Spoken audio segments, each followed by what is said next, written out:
Bonjour à tous. Bonjour Mélanie, bonjour Anne. Merci d'être Bonjour avec Fanny. moi aujourd'hui pour une enquête.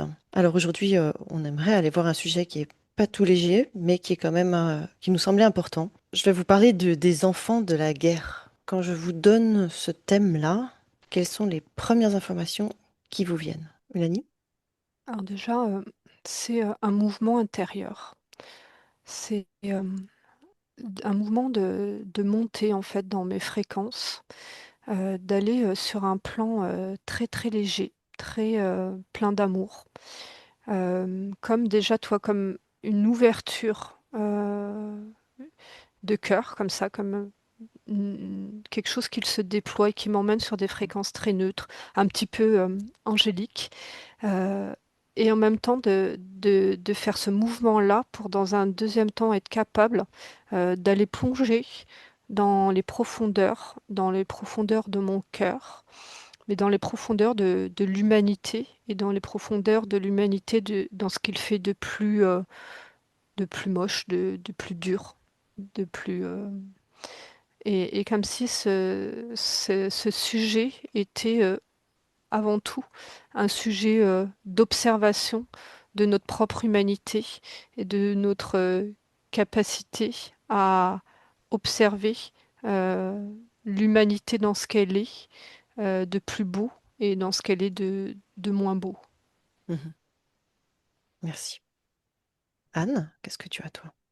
Alors, j'ai ressenti un mouvement d'expansion et de déploiement, comme si je me sentais fusionnée à un plan fréquentiel, on pourrait appeler ça comme ça, assez neutre et en même temps plutôt élevé. Euh, et dans cet espace, tout apparaît comme étant fusionné, blanc. Quand Mélanie parlait de plan angélique, en fait, ça me faisait vraiment ressentir ça. Beaucoup de douceur, beaucoup d'amour. euh, euh, pour autant quelque chose de neutre, c'est-à-dire où là, je ressens absolument pas de jugement. Et en fait, avec cette image comme ça d'une lumière qui, comme descend en fait, comme pour éclairer les plans de densité euh, qui, eux, finalement, peut-être auraient besoin d'éclairage, notamment à travers ce sujet-là, où plus, en fait, j'observe, tu vois, quand ça descend là, alors c'est une Mhm. façon de parler, mais que je vois quelque chose qui devient comme beaucoup plus sombre, beaucoup plus oppressant.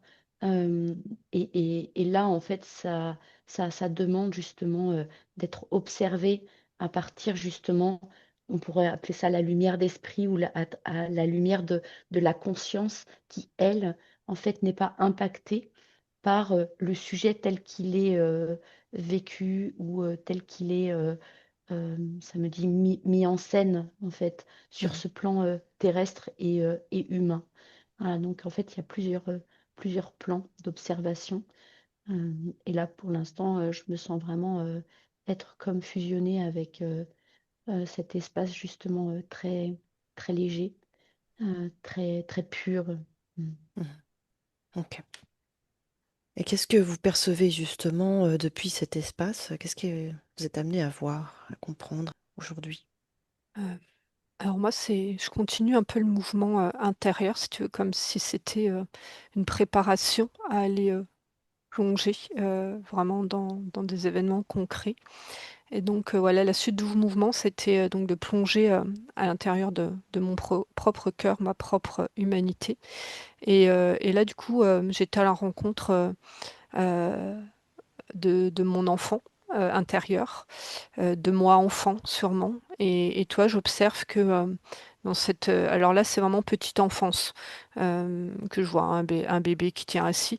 Et je vois comme si la perméabilité de ce moment-là fait que euh, il y a... c'est comme si tous les enfants étaient interconnectés et que les mouvements émotionnelles que peuvent vivre des enfants, énergétiques que peuvent vivre voilà, des bébés, euh, peuvent être aussi en réaction avec euh, tous les enfants de la Terre et notamment voilà, ces enfants qui vivent des moments difficiles. Là, on va cibler sur ces traumatismes de guerre et ces moments de guerre. Mais en tout cas, il y a quelque chose vraiment de lié entre tous ces enfants et que ce mouvement personnel à faire, d'aller vers soi et comme soigner et envoyer par son propre enfant intérieur déjà cette lumière et voilà cette énergie qu'on palpe toutes les deux avec Anne va déjà comme ça diffuser euh, auprès de, voilà, de tous ces enfants qui en ont besoin par cette reliance spécifique qu'ils ont. Et toi, de faire ce chemin-là, ça permet vraiment pour moi d'être dans un axe et une paix intérieure, comme pouvoir observer les choses de façon, on va dire, dépolarisée, dénouée d'émotions, parce que si j'observe la situation d'un point de vue alors humain, avec le champ mental et émotionnel qui nous est propre, c'est quasi insupportable d'aller voir ça, parce qu'en plus en télépathie, on est sur ces lieux-là. Et donc ça, voilà, c'est ce cheminement intérieur qui est une préparation et de mettre comme ça de côté ce que l'humaine Mélanie pourrait penser, observer, vivre dans son empathie la plus profonde, mais d'aller au-delà de ça, de pouvoir aller puiser et observer les ressources et les compréhensions nécessaires à chacun pour pouvoir voilà, observer ses enfants dans cette situation difficile. Parce que si ce mouvement intérieur n'est pas fait, que l'adulte observe par son champ empathique et de pensée, ça vient alimenter en fait les raisons pour lesquelles les personnes qui créent cette guerre le font. Comme si ça crée ce champ de traumatisme énergétique qui vient non seulement traumatiser dans le réel les personnes qui le vivent, mais traumatiser l'ensemble d'une population qui est d'une empathie, d'une sensibilité à ces événements-là sans les vivre, hein, juste en ayant ces informations qui passent. Et ça entretient en fait l'objectif des personnages qui créent ces événements. Mhm. Merci. Anne? Alors moi, j'observais une scène là qui est apparue où en fait, c'est comme un lieu d'accueil pour les enfants dans un pays en guerre. En fait, je voyais tous les adultes qui finalement étaient là pour s'occuper de ces enfants. Comme si finalement le sujet des enfants était un moyen de pouvoir attirer l'attention en fait des adultes et surtout activer euh, euh, la présence d'amour, de prendre soin, euh, voilà, de finalement de ces humains qui vivent aussi la guerre, mais ces adultes qui vivent aussi la guerre, comme si l'enfant, en fait, ce que j'observe, est vraiment un support d'activation d'un état euh, de présence, d'un état d'amour chez justement les adultes qui vivent aussi la guerre. Comme si ça contrebalançait avec ce dont parlait Mélanie tout à l'heure, le champ émotionnel qui pourrait être activé avec la notion d'injustice, la notion de colère, la notion de souffrance, et que ça venait comme permettre de vider, on va dire, le sac émotionnel, la charge traumatique en fait reliée à la guerre et que c'est insupportable sur un certain plan, mais que il y a une forme d'équilibre en fait qui peut se proposer par le biais des enfants, parce que l'enfant finalement euh, il il est là et on a besoin, enfin l'adulte doit prendre soin de l'enfant.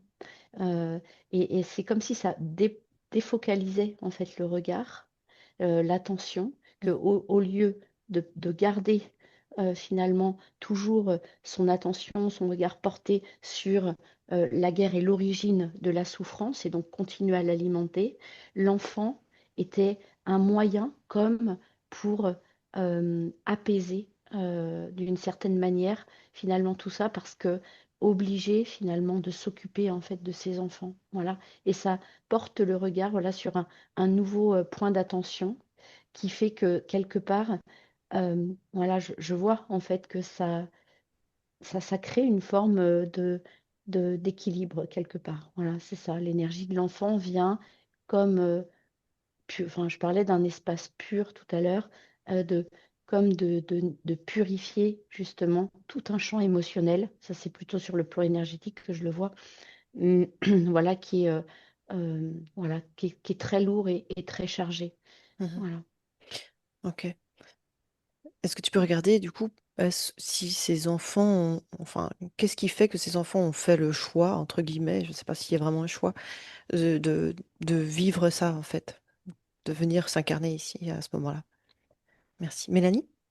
Alors moi, j'observe vraiment un mouvement énergétique un petit peu symbolique du cratère que Anne voyait tout à l'heure. Mais voilà, un cratère comme un cratère voilà, d'une bombe qui est venue détruire.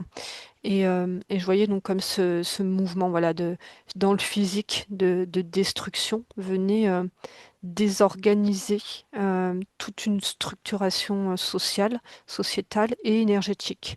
La puissance des bombes et des attaques fait que ça désorganise. Et ça fait comme ça ces espaces ouverts comme des points de passage. Alors des points de passage qui peut-être de première intention par ceux qui les créent sont un passage pour eux leurs propres énergies, sauf que eh ben, c'est une point d'ouverture directe aussi pour les énergies de lumière.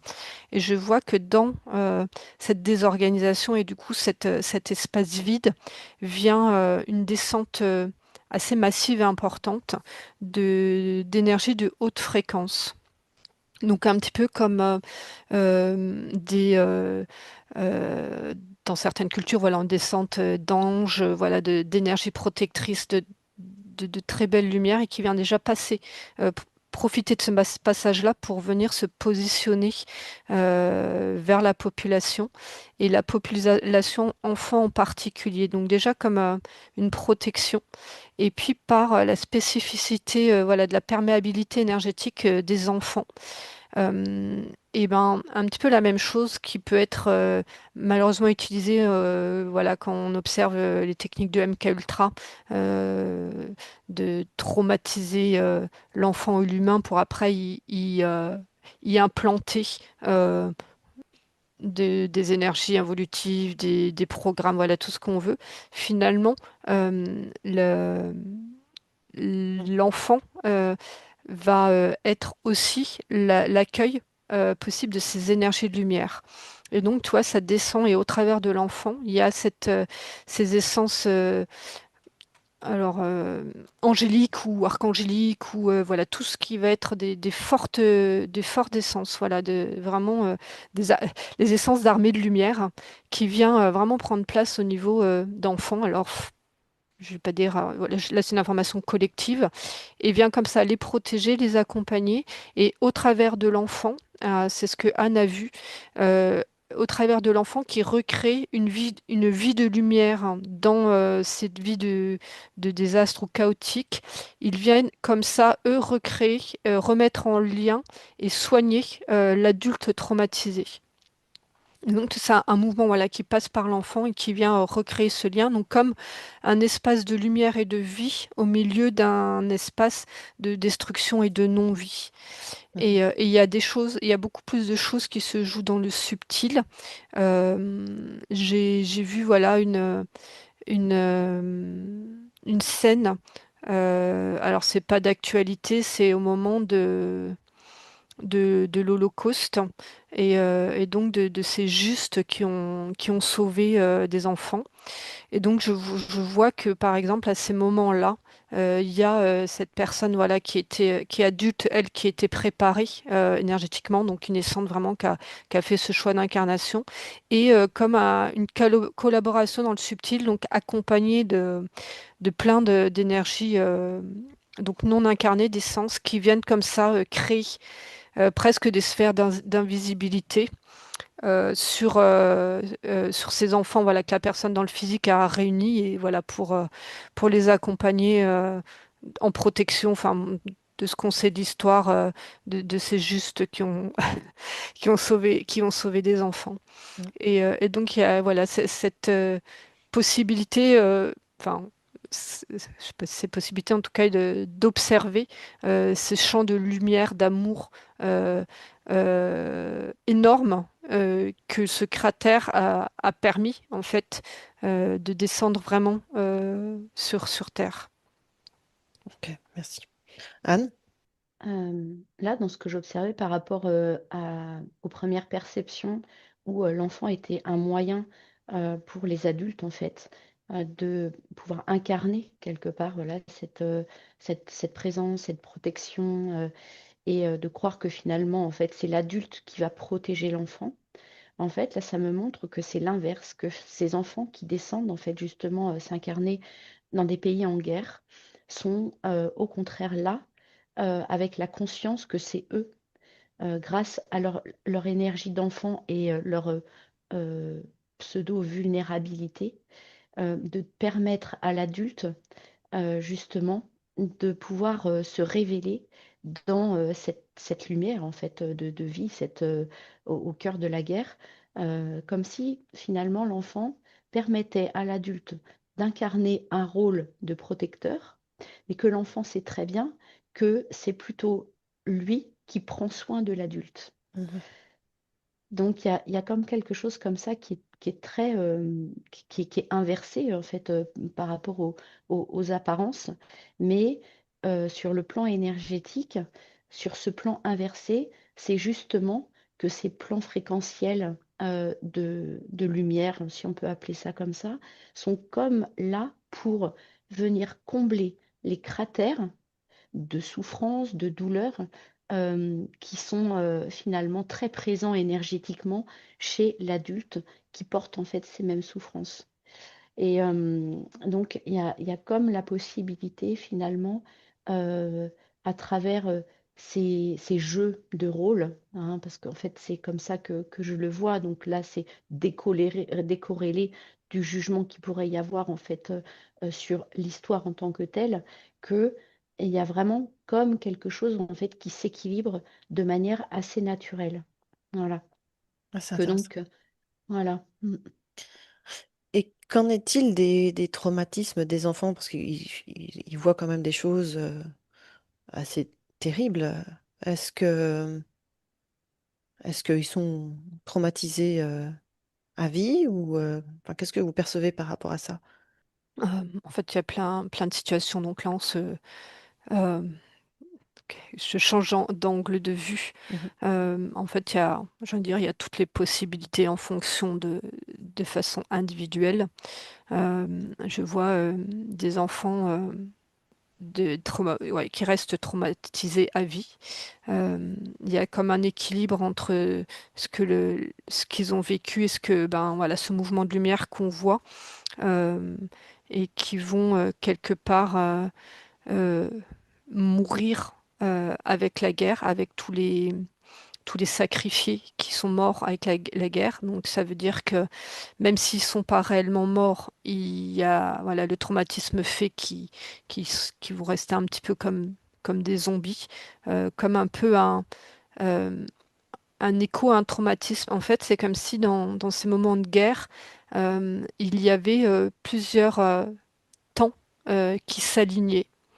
C'est-à-dire qu'il y a comme voilà le traumatisme voilà dans le physique comme si ça venait secouer un petit peu la boue de la neige et que les lignes de temps se mélangent à ce moment-là et il y a comme s'il y avait des lignes de temps donc personnelles mais aussi collectives qui sont en train de s'éteindre et donc comme voilà, des groupes de familles ou voilà, de personnes voilà, qui s'éteignent et comme voilà, une fin de cycle pour eux et pour ce qu'ils ont à apporter à la terre. Il y a comme cette notion de fin de cycle. Et donc des enfants qui restent vivants dans le temps à ce moment-là, mais qui continuent à vivre après la fin de la guerre, mais restent connectés à ça, donc font partie de cette fin de cycle. Et, et d'autres qui vont être plutôt comme les précurseurs d'un nouveau cycle, vont être des enfants où on voit voilà, ces énergies très spécifiques, très fortes, très lumineuses qui viennent s'incarner. Et après bon, ça va être très individuel parce que va y avoir tout l'enfant qu'il était qui a été traumatisé, mais en même temps porté par l'énergie de vie individuelle ou même qui va aller vraiment pour son peuple, toi, quelque chose qui va se déplier pour l'amour de son peuple parce qu'il l'aura goûté de l'intérieur. Donc il y aura ces deux chemins en fait de soigner les traumatismes avec moi un accompagnement, la notion de résilience et tout ça, et en même temps possible parce que impulser ce potentiel, si tu veux, il va s'installer dans leur enfance, ce potentiel de créer le pays d'après pour là où ils sont nés. Donc c'est pour ça il y a comme un espace là un petit peu de flou entre ceux qui font partie de la fin du cycle et ceux qui sont précurseurs du nouveau cycle.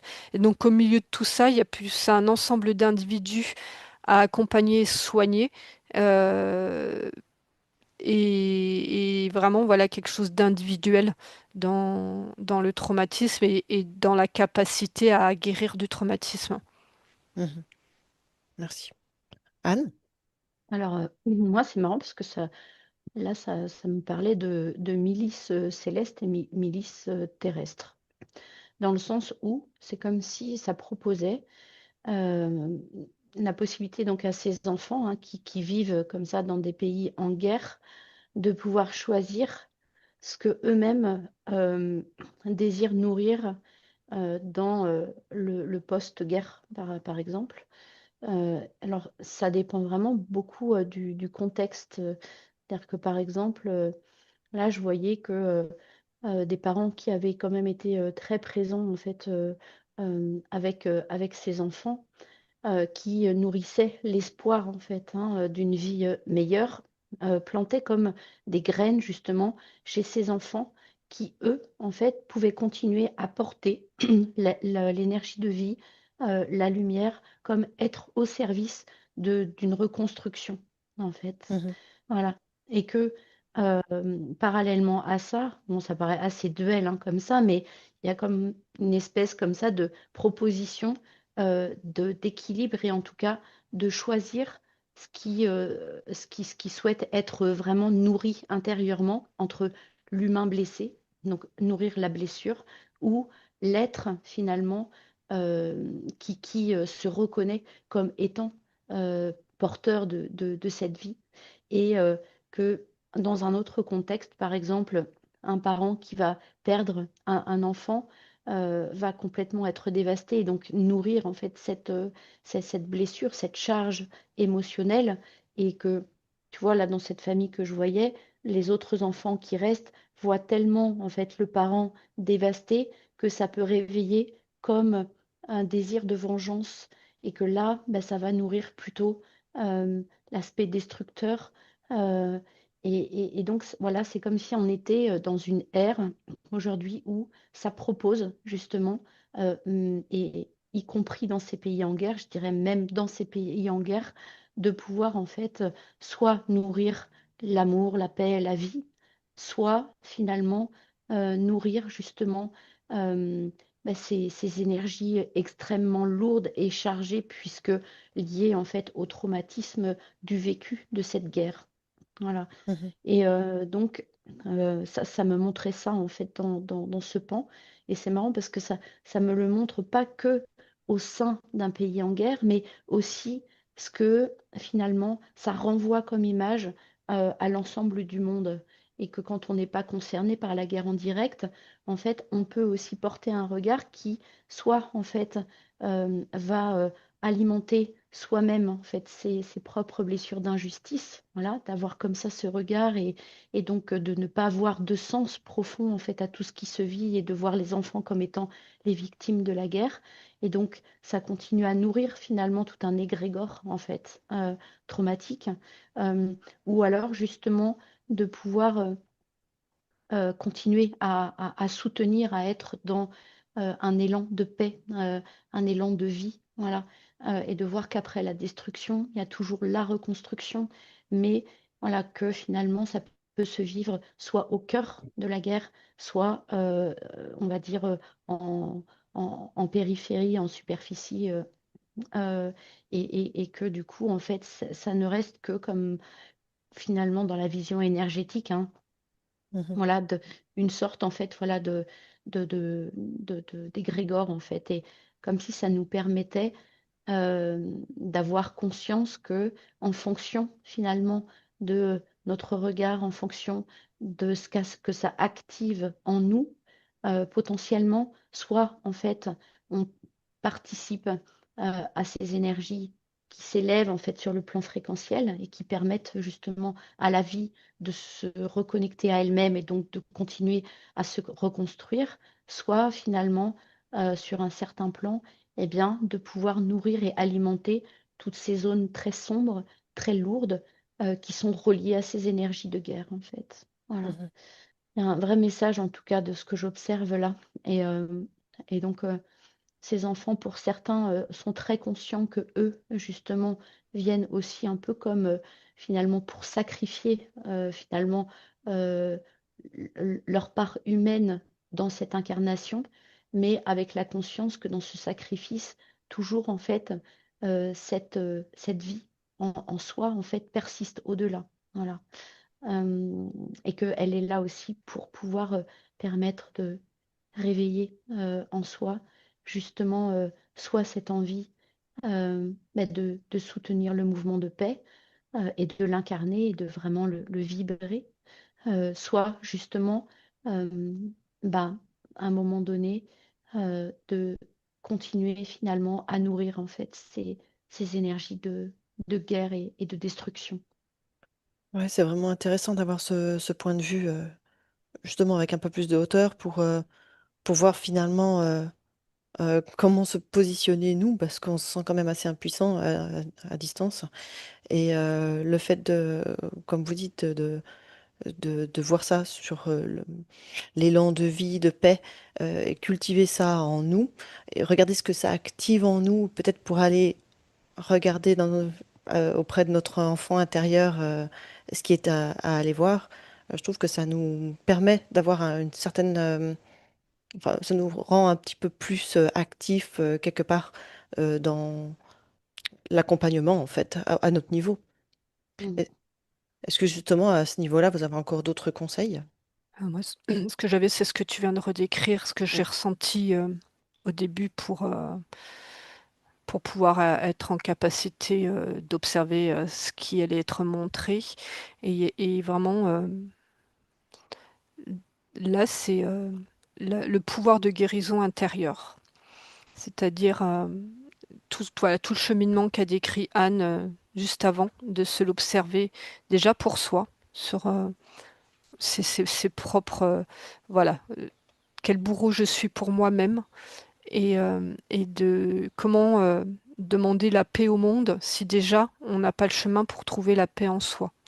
Et donc de faire alors, travail, c'est un peu dur, mais ce chemin intérieur, euh, d'aller observer ce qui n'est pas en paix, comment y amener ça. Je vois que ça ouvre euh, la capacité d'amour. euh, Tu vois, comme une ouverture de cœur et tranquillement laisser ça se poser pour soi. Et en fait, avec cette interconnexion-là, d'aller jusque à l'enfance et à cette connexion dans l'enfance, ça vient apaiser, mais vraiment tout un champ de l'humanité.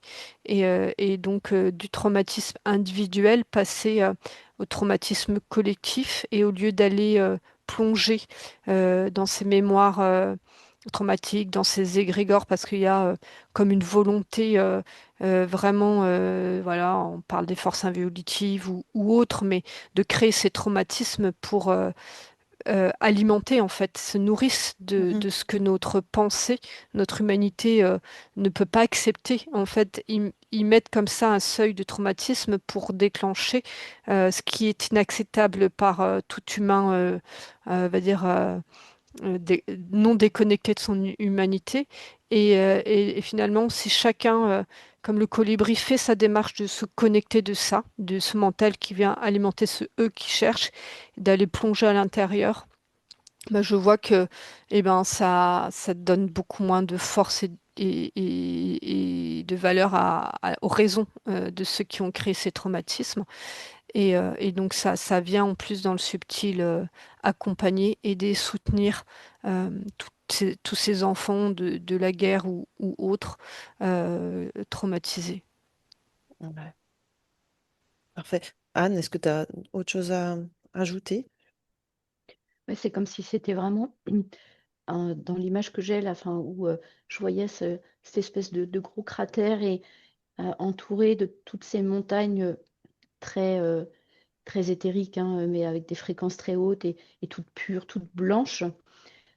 C'est comme si finalement ces événements de guerre proposaient vraiment de pouvoir comme sortir, en fait, en tout cas dépasser comme une forme de plafond de verre, en fait, pour retoucher justement chacun en soi ces énergies, ces fréquences très hautes. Donc voilà, c'est cette lumière, hein, qui peut comme revenir Pas part en fait d'ange. pénétrer.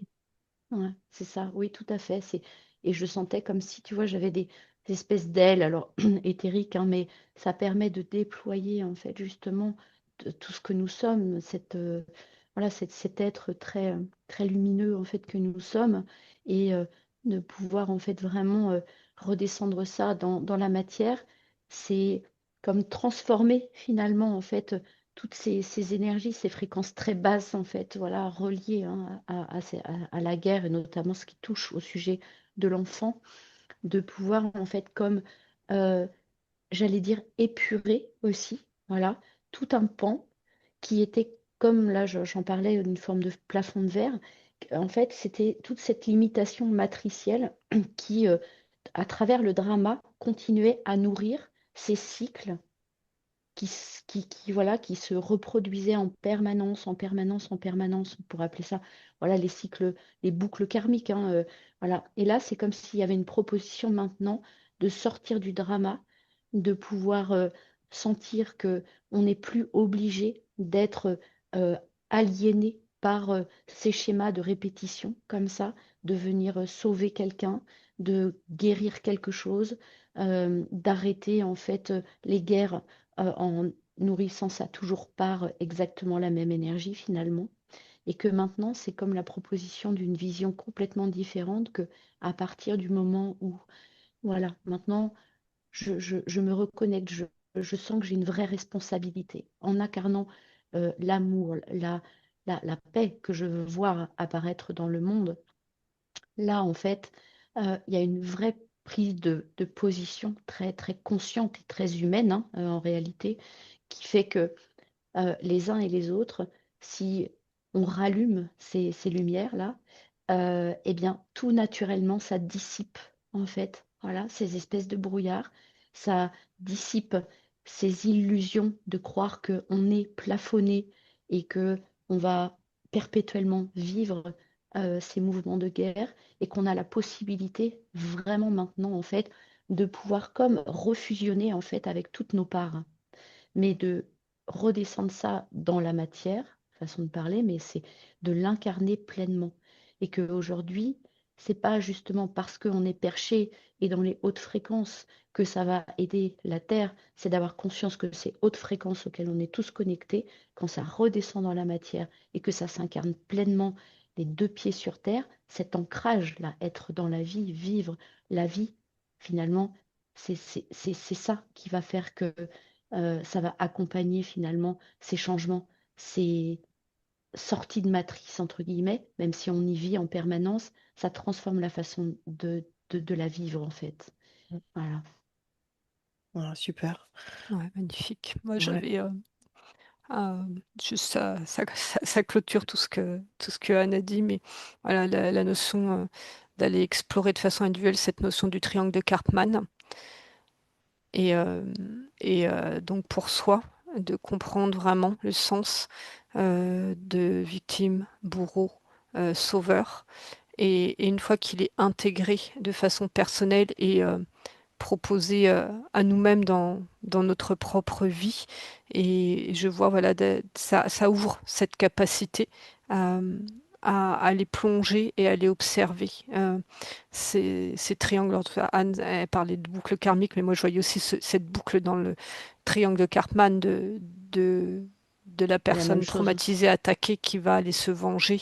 Et comme ça, toi, ça faisait aussi une roue répétitive de conflits sans fin, parce que entretenu à une grande échelle.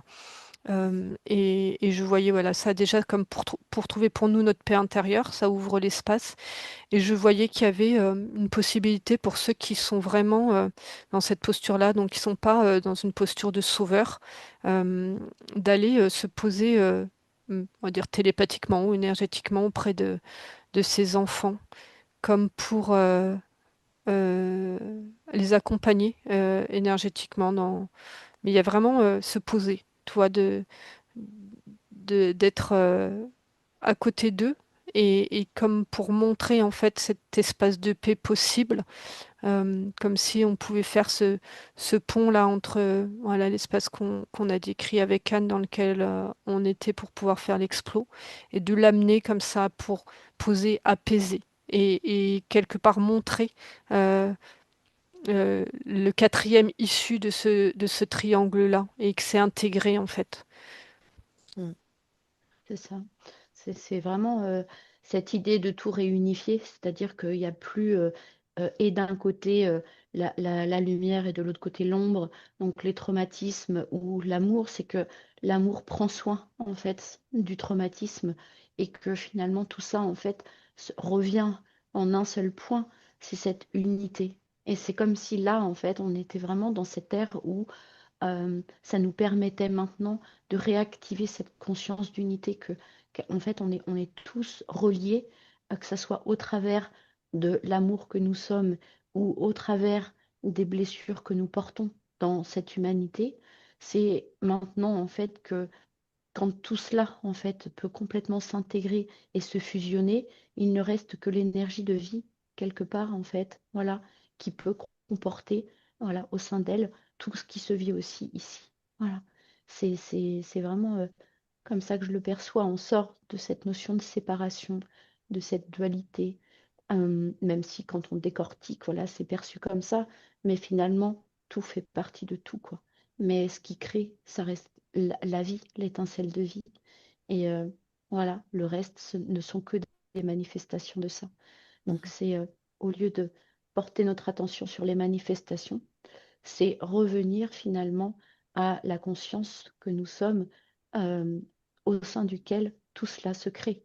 Mais quand je suis maintenant ça, cet espace-là, finalement, euh, ça se raconte plus du tout pareil sur le plan énergétique, en fait. Mm. Merci, ça fait beaucoup de bien d'avoir cet éclairage, euh, de ressentir cette vibration-là.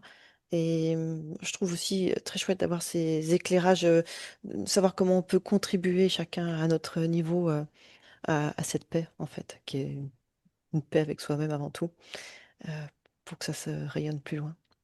Un grand merci, Mélanie et Anne, pour toutes ces informations. Merci N'oubliez, Fanny. n'oubliez Merci. pas de vous abonner à la chaîne, de mettre un petit pouce en l'air et plein de jolis commentaires. On se réjouit de les lire. À tout bientôt.